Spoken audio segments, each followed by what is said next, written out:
Bonsoir à toutes et à tous, bienvenue dans l'Actu du campus. Comme chaque mardi à 18h45, nous traitons de l'actualité de l'Université du Maine. Ce soir, nous parlons du salon du stage qui a lieu jeudi prochain. Lucille Cantet, bonsoir. Bonsoir Julien. Notre invité sur ce plateau, Joëlle Guéry, bonsoir. Bonsoir. Vous êtes la directrice du SUIOIP de l'Université du Maine. Ce salon du stage, vous êtes en partenariat avec le MEDEF. C'était une nécessité pour vous, en tout cas. C'était intéressant de s'entourer, on va dire, d'entreprises. Oui. Alors, je voudrais revenir sur SUIOIP, parce que c'est un sigle peu barbare. Donc, service universitaire d'information, d'orientation, et puis depuis quelques années, insertion professionnelle. D'accord. Alors, le salon du stage, oui, donc on l'a organisé l'année dernière, donc en partenariat avec le MEDEF. Et oui, c'est important d'avoir ce partenariat parce que organiser, c'est quand même une grande mobilisation.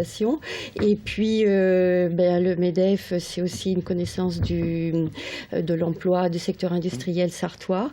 Et donc, voilà, rassembler tout ce monde sur le campus, eh bien, effectivement, c'est important. C'est venir au plus près des étudiants.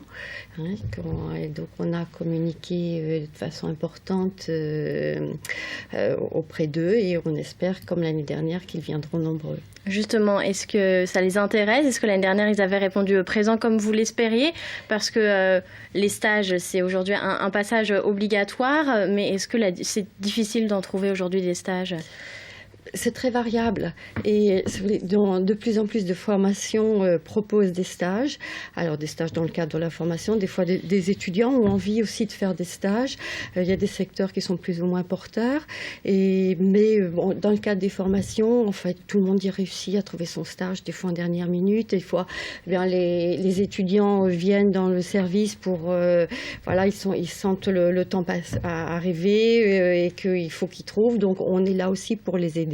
Faire part de notre partenariat, des connaissances aussi qu'on peut avoir.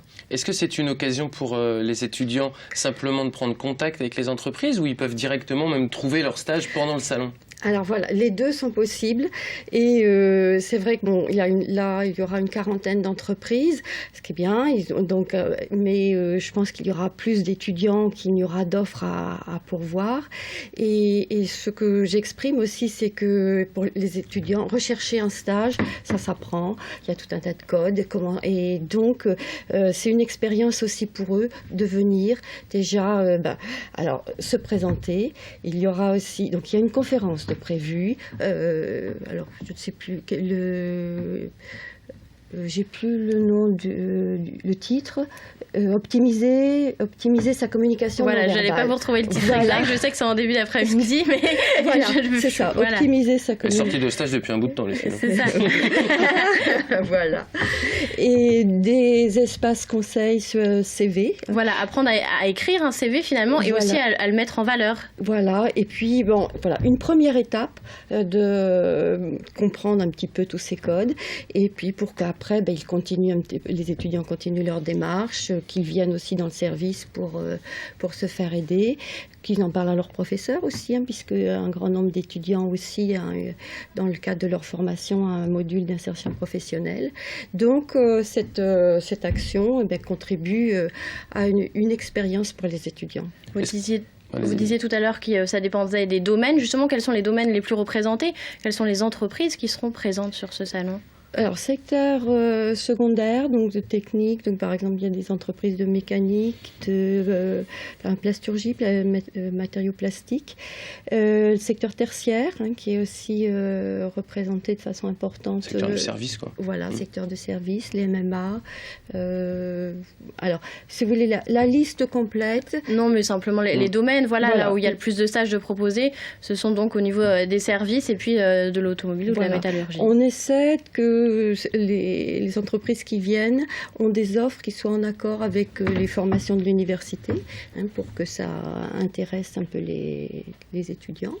Est-ce qu'on parle aussi on va dire, de la législation liée au stage pour pas qu'une entreprise fasse appel trop souvent à des stagiaires et donc à ce qu'on pourrait appeler de l'emploi déguisé Alors, donc là, sur le salon, donc on verra, je ne sais pas.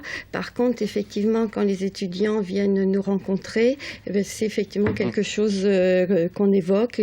Alors, la presse en parle aussi, hein, donc il y a moyen de se documenter. Parce qu'effectivement, aujourd'hui, on a un peu l'impression que le stage remplace le premier emploi. C'est devenu une obligation. Vous qui informez ces étudiants, vous leur dites quoi? Qu'il faut se battre pour obtenir un premier emploi, ou est-ce qu'il faut finalement céder au stage?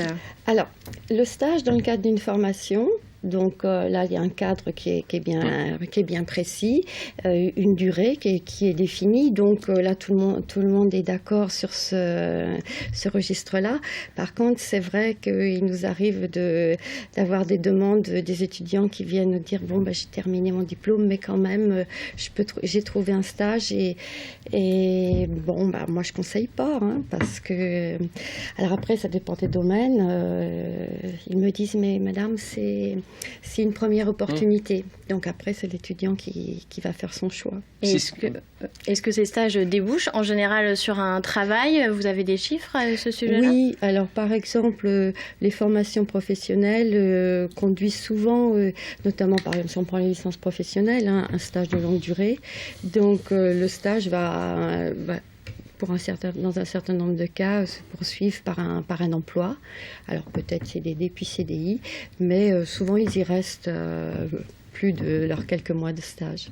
On rappelle que si ce n'est pas forcément un premier emploi, ça fait de toute façon une première expérience dans la vie professionnelle. Et ça, pour les étudiants, c'est vrai que c'est important parce que c'est une occasion donc, de s'impliquer, de s'engager, de comprendre sa personnalité. De se confronter au monde du travail. Voilà. Et puis après, peut-être mieux cadrer pour faire mieux. Merci beaucoup, Joëlle Guéry, directrice donc, du SUIO. IOIP, le service universitaire d'information et d'orientation et de l'insertion professionnelle, pour ce salon du stage donc, qui a lieu dans la halle au sport de l'Université du Maine, jeudi prochain, donc en partenariat avec le MEDEF. Merci beaucoup, Lucille Cantet. Merci, Julien. D'ici quelques instants, votre émission culturelle, Le Bocal Local.